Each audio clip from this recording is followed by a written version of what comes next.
नमस्कार. सोपी रेसिपीमध्ये तुम्हा सर्वांचं खूप खूप मनापासून स्वागत आहे. आज बघा मी काय बनवलंय. आज बनवलेलं आहे कच्ची दाबेली. अगदी मार्केटमध्ये विकत मिळते ना, सेम तशीच ही दाबेली बनवून तयार आहे. आणि या दाबेलीची खासियत म्हणजे या दाबेलीचा जो मसाला आहे ना, तो सुद्धा आज आपण घरीच बनवलेला मसाल्यामध्येच ही दाबेली बनवली आहे. अगदी साध्या सोप्या पद्धतीने स्टेप बाय स्टेप ही आपण कच्ची दाबेली बनवून तयार केली आहे. रेसिपी अगदी सोपी आहे आणि भरपूर साऱ्या टिप्ससह तुमच्यासोबत शेअर केली आहे. रेसिपी शिकायची असेल तर व्हिडिओ शेवटपर्यंत नक्की बघा आणि कुठल्याही क्षणी जर व्हिडिओ आवडला असेल तर प्लीज माझ्या चॅनलला सबस्क्राईब करा, लाईक करा, सोबतच बेल आयकॉनवर क्लिक करा आणि माझ्या रेसिपी तुम्हाला कशा वाटतात मला नक्की कमेंट करून सांगा. चला तर मग रेसिपीला सुरुवात करूया. दाबेली बनवण्यासाठी सगळ्यात अगोदर इथे आपण 2 बटाटे उकडून घेतले होते. तर बघा 2 बटाटे घेतले आणि ते कुकरला उकडवून घेतले होते. तर बटाटे उकडल्याच्या नंतर त्यावरची साल काढून घेतली आणि बटाटा थोडासा थंड झाला की किसणीच्या साहाय्याने आपण बटाटा किसून घेतलाय. तुम्ही हवं तर ना मॅशरच्या साहाय्याने बारीक असा अगदी मॅश करून घेऊ शकता किंवा किसणीने सुद्धा अगदी बारीक असा किसून घेऊ शकता. शक्यतो दाबेलीसाठी जो आपण बटाटा वापरणार आहोत ना, तर तो आपल्याला चांगला मऊसूत शिजवायचा आहे. आता इथे आपलं बटाटा किसलेला तयार आहे. हा आपण बाजूला ठेवूयात. आता इथे बघा आपण चटणी बनवलेली आहे. तर ही जी चटणी आहे ना, ती आंबट गोड चटणी आहे. या अगोदरच मी तुमच्यासोबत ही आंबट गोड चटणीची रेसिपी ऑलरेडी शेअर केलेली आहे. तर अगदी कमी वेळेमध्ये आणि अगदी मस्त अशी ही गूळ, चिंच आणि खजुराची आंबट गोड चटणी बनवून तयार आहे. आता इथे बघा हा जो मसाला आहे ना, तो कच्ची दाबेलीचा मसाला आहे. याची सुद्धा रेसिपी मी तुमच्यासोबत ऑलरेडी शेअर केली आहे. तर बघा अगदी कमी वेळेमध्ये आणि अगदी मस्त असा हा मसाला बनवून तयार आहे. जर तुमच्याकडे घरी बनवलेला मसाला नसेल ना, तर तुम्ही हा मसाला ना मार्केटमधून विकतसुद्धा आणू शकता. अगदी मस्त असा हा आपला दाबेली मसाला बनवून तयार आहे. आता याच मसाल्यामध्ये मी ही दाबेली बनवणार आहे. तर बघा हा मसाला ना, तर तुम्ही हवं तर ना एखाद्या हवाबंद डब्यामध्ये किंवा काचेच्या बरणीमध्ये एक 3 ते 4 महिन्यासाठी आरामात स्टोअर करू शकता. आता दाबेली बनवण्यासाठी आपण आंबट गोड चटणी केली, तर तिखट चटणी तर झालीच पाहिजे. त्यासाठी आज आपण तिखट चटणीसुद्धा बनवून घेऊयात. तर तिखट चटणी बनवण्यासाठी इथे मी 2 चमचे डाळवं घेतलेलं आहे. तर डाळवं जे आहे ना, ते आता आपण मिक्सरमध्ये टाकून घेऊयात. कारण हे आपल्याला याची बारीक अशी दळून चटणी तयार करायची आहे. तर मिक्सरचं भांडं घेतलं, त्यामध्ये 2 चमचे डाळवा टाकून घेतला. सोबतच एक 2 ते 3 लसणाच्या पाकळ्या टाकल्या आणि 2 हिरव्या मिरच्या टाकून घ्यायच्या. आता यामध्ये ना आपल्याला अजिबात पाणी टाकायचं नाही. पाणी न टाकता हे वाटून घेऊयात. इथे बघा पाणी न टाकता मी अगदी बारीक असं हे दळून घेतलंय. अगदी स्मूथ असं हे आपलं बॅटर तयार आहे. म्हणजे जे आपलं फुटाण्याचं डाळव्याचं जे मिश्रण आहे ना, अगदी स्मूथ असं वाटून घेतलंय. आता यामध्ये आपण कोथिंबीर टाकून घेऊयात. तर भरपूर सारी कोथिंबीर टाकून घ्यायची आणि यामध्ये आता या स्टेजला आपल्याला अगदी कपभर यामध्ये पाणी टाकायचं आहे.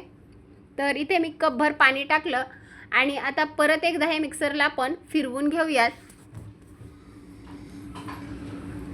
इथे बघा आता ही आपली मस्त अशी तिखट हिरव्या रंगाची चटणीसुद्धा तयार आहे. बघा अगदी मस्त असं याला दाटसरपणा आला आहे. जसजसं वेळ जाईल ना, तसतसं अजून ही चटणी छान अशी दाटसर होते. घरीच चटण्या बनवलेल्या आहेत, घरीच मसाला बनवलेला आहे. आता बघा चटणीसुद्धा तयार आहे. लगेचच आपण पुढची तयारी करणार आहोत. पण बघा मीठ टाकायचं माझ्या लक्षात नव्हतं. यामध्ये चवीपुरतं मीठ टाकून घेतलं आणि परत एकदा ही चटणी चांगली व्यवस्थित मिक्स करून घेऊयात. आता चटण्या तयार आहेत. पुढची तयारी करूयात. दाबेली बनवण्यासाठी आपल्याला इथे मसाले शेंगदाणे पाहिजेत. तर मार्केटमधून हवं तर तुम्ही हे मसाले शेंगदाणे विकत आणू शकता. पण हे सुद्धा शेंगदाणे मी घरीच बनवणार आहे. तर इथे मी खारे शेंगदाणे घेतले आहेत. तुम्ही हवं तर ना घरीच आपले जे भाजलेले शेंगदाणे असतात ना, त्याची साल काढून सुद्धा घेऊ शकता. तर आता हे शेंगदाणे आपण थोडेसे याला कुरकुरीत करून घेऊयात. तर गॅसवरती मी कढई गरम करण्यासाठी ठेवली. त्यामध्ये अगदी चमचाभर तेल टाकून घेऊयात आणि हे जे शेंगदाणे आहेत ना ते या तेलामध्ये अगदी मंद आचेवर थोडेसे कुरकुरीत होईपर्यंत फ्राय करून घेऊयात. दाबेलीमध्ये ना सगळ्यात महत्त्वाचं म्हणजे शेंगदाणे अगदी कुरकुरीत असले ना दाबेली खायला अजून छान असं अगदी मज्जा येते. त्यामुळे शेंगदाणे आपल्याला मध्यम आचेवर अगदी कुरकुरीत होईपर्यंत तळून घ्यायचे. तळून म्हणजे अगदीच मी जास्त तेल टाकलेलं नाही, अगदी चमचाभर तेलामध्ये हलकेसे हे आपल्याला परतवून घ्यायचे. इथे बघा शेंगदाणे छान असे परतून झाले की यामध्ये चवीपुरतं मीठ टाकून घ्यायचं. तुम्ही हवं तर आपले जे रेग्युलर भाजीचे शेंगदाणे असतात ना ते भाजून घ्यायचे, त्यावरची साल काढून घ्यायची आणि ते सुद्धा असे तेलामध्ये परतून घेऊ शकता. यामध्ये आता 1 चमचाभर मी इथे बेडगी मिरचीचं लाल तिखट टाकले आणि आता या तिखटामध्ये हे शेंगदाणे छान असे कोट करून घेऊयात. गॅसची फ्लेम आपण अगदी मध्यम ठेवली आहे आणि मध्यम आचेवरच ही प्रोसेस करायची आहे. आता बघा शेंगदाणे सुद्धा आपले मस्त असे तयार आहेत, छान असे कुरकुरीत झालेत. आता लगेच आपण पुढची तयारी करूयात. तर बघा कढई घासून वगैरे काही घ्यायची नाही, तर त्याच कढईमध्ये आपण जे कच्ची दाबेलीमध्ये सारण असतं ना ते तयार करून घेऊयात. तर इथे मी 1 चमचाभर तेल टाकून घेतलं. आता हे जे तेल आहे ना ते आपल्याला अगदी कडकडीत तापवायचं नाही, तर हलकंसं तेल तापवून घ्यायचं आणि यामध्ये जो आपण घरीच दाबेलीचा मसाला बनवला आहे ना तो मसाला टाकून घेऊयात. साधारण इथे मी 3 चमचे मसाला टाकून घेतला. गॅसची फ्लेम अगदी मध्यम आहे आणि मध्यम आचेवर मसाला छान असा आपण 1 मिनिटभरासाठी परतवून घेऊयात. हाय फ्लेम अजिबात करायची नाही, नाहीतर जो मसाला आहे ना तो करपू शकतो. त्यामुळे अगदी मध्यम आचेवरच हा मसाला आपल्याला परतायचा आहे. यामध्ये ना आपण 1 कपभर पाणी टाकून घेऊयात, त्यामुळे मसाला आपला जळणार नाही किंवा करपणार सुद्धा नाही. मसाल्यामध्ये थोडंसं पाणी टाकलं आणि छान असं हे मिक्स करून घेतलं. बघा मसाल्याचा अगदी मस्त असा घरभर सुगंध दरवळत आहे. आता यामध्ये चवीपुरतं मीठ टाकून घेऊयात आणि परत हे एकदा मिक्स करून घेऊयात. आता हा जो मसाला आहे ना तो आपण 1 मिनिटभरासाठी किंवा 1 ते 2 मिनिटासाठी यावर तेल सुटेपर्यंत 1-2 मिनिटं शिजवून घेऊयात. आता बघा आपण जो मसाला तयार केला होता ना तो आज मी 3 चमचे वापरलाय. जो राहिलेला शिल्लक मसाला आहे ना तो तसाच आपण पुढच्या दाबेलीसाठी वापरू शकतो. आता आपण जो बटाटा मॅश करून घेतलाय ना तो सर्व बटाटा या मसाल्यामध्ये टाकून घेऊयात आणि आता बटाटा आपल्याला छान असा या मसाल्यामध्ये मिक्स करायचा आहे. जर तुम्हाला वाटलंच यामध्ये थोडंसं पाणी कमी आहे तर अजून कपभर इथे पाणी टाकू शकता, कारण जे दाबेलीचं जे मिश्रण असतं ना ते थोडंसं आपलं पचपचित असतं, त्यामुळे अगदी थोडंसं पाणी टाका. जर जास्त घट्ट वाटत असेल तर, किंवा घट्ट वाटत नसेल ना तर यामध्ये पाणी काही टाकण्याची गरज नाही. इथे बघा आता बटाटा छान असा मसाल्यामध्ये व्यवस्थित मिक्स करून घेऊयात आणि ही भाजी आपल्याला अजून आता 1-2 मिनिटासाठी शिजवून घ्यायची आहे.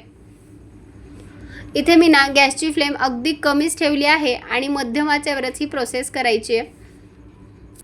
बघा भाजी छान अशी आपली मिक्स करून झाली आहे. आता गॅस बंद करून घ्यायचा आणि यामध्ये बारीक चिरलेली कोथिंबीर टाकून घेऊयात. कोथिंबीर टाकून झाली की परत एकदा हे चांगल्या प्रकारे मिक्स करून घेऊयात आणि तुम्ही बघू शकता इथे आपली दाबेलीची ही भाजी बनवून तयार आहे. आता भाजी बनवली तर थोडंसं याला डेकोरेशनसुद्धा करून घेऊयात, कारण ठेल्यावर किंवा गाड्यावर जी दाबेली मिळते ना त्यामध्ये भाजीला कसं अगदी मस्त असं डेकोरेट केलं जातं त्याचप्रमाणे करून घेऊयात. तर इथे मी एक मोठं पसरट ताट घेतलं, त्यामध्ये सर्व भाजी व्यवस्थित स्प्रेड करून घ्यायची. इथे बघा या प्लेटामध्ये मी भाजी काढून घेतली. चांगली व्यवस्थित आपण या प्लेटीमध्ये ना पसरवून घेऊयात.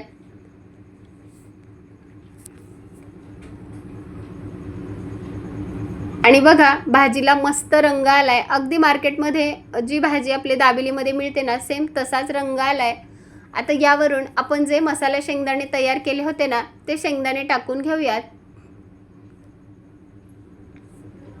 दाबेलीमध्ये ना हे खारे शेंगदाणे किंवा भाजलेले जे शेंगदाणे आहेत ना याची टेस्ट अजून खूप छान येते. सोबतच थोडेसे डाळिंबाचे दाणे पेरून घेऊयात आणि थोडीशी यावरती बारीक शेव टाकून घ्यायची.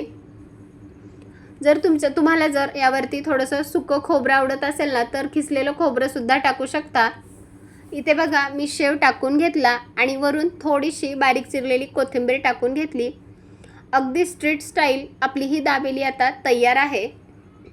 हे प्लेट बघा ना किती मस्त दिसत आहे. अगदी जे गाड्यावर मिळते ना सेम तसंच हे आपल्याला दिसत आहे. आता हे ताट तयार आहे. आता लगेच आपण दाबेली बनवून घेऊयात. दाबेली बनवण्यासाठी इथे मी हा दाबेलीचा पाव वापरणार आहे. जर तुमच्याकडे असा हा पाव नसेल तर तुम्ही लादी पावसुद्धा वापरू शकता किंवा कोणत्याही बेकरीमध्ये तुम्हाला सहजपणे असा हा पाव मिळून जाईल. आता बघा पाव आपल्याला थोडासा कट करून घ्यायचा आहे. म्हणजे जसं आपण वडापावला कट करतो ना सेम तसं कट करायचं नाही, तर फक्त आपल्याला याचं एक पॉकेट तयार करायचं आहे. व्हिडिओत दाखवल्याप्रमाणे असा हा पाव कट करून घ्यायचा. इथे बघा मी पाव असा हा कट करून घेतला आहे. म्हणजे एक पॉकेट असतं ना त्याप्रमाणेच हा पाव मी कट करून घेतला आहे. आता यामध्ये आपण जी आंबट गोड चटणी तयार केली होती ती चटणी लावून घेऊयात. तर चटणी लावताना ना भरपूर लावायची, यामुळेच आपल्या दाबेलीला खूप मस्त अशी चव येते. तर चटणी लावताना थोडं कंजूसपणा करायचा नाही, भरपूर सारी चटणी लावून घ्यायची. एका बाजूने मी ही आंबट गोड चटणी लावून घेतली. आता दुसऱ्या बाजूने आपण जी हिरवी चटणी बनवून घेतली होती ना ती छान अशी स्प्रेड करून घेऊयात. इथे बघा दोन्ही बाजूने या चटण्या आपण अगदी मस्त अशा लावून घेतल्यात.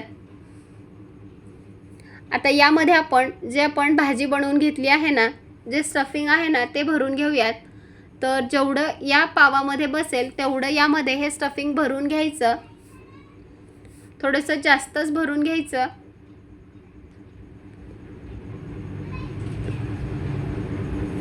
इथे बघा या पावामध्ये मी सारण अगदी मस्त असं काटोकाट भरून घेतलंय. कडेने सुद्धा थोडंसं व्यवस्थित असं लावून घ्यायचं.